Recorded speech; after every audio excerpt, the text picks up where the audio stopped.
হবিগঞ্জ সদর, সে আল্লামা তাহির হুজুরের কাছ থেকে পাকড়ি নেবে। সামনে অনলাইন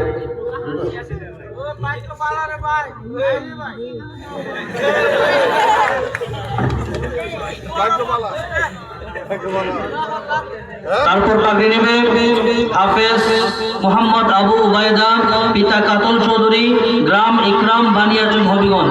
সে পাকড়ি নেবে আমাদের দরবারের একমাত্র জামাতা হুজুরের একমাত্র জামাতা মাওলানা হাফেজ মামুন রশিদের হুজুরের কাছ থেকে। সবাই বলি মারহাবা। আলহামদুলিল্লাহ, আমাদের মাদ্রাসা থেকে প্রতি বছরই হাফিজে কোরআন বের হচ্ছে। আপনাদেরকে অনুরোধ করবো আপনারা আমাদের মাদ্রাসা পরিদর্শন করে যাবেন। আপনাদের বাচ্চারা যারা কোরআনে হাফেজ হতে চাচ্ছে তাদেরকে হাফেজ বানানোর জন্য, হাফেজ হিসেবে তৈরি করার জন্য আপনারা আমাদের মাদ্রাসায় আসতে পারেন, ছাত্র ভর্তি করতে পারেন। সকলকে অনুরোধ জানাচ্ছি, আমরা চেষ্টা করে যাচ্ছি হুজুর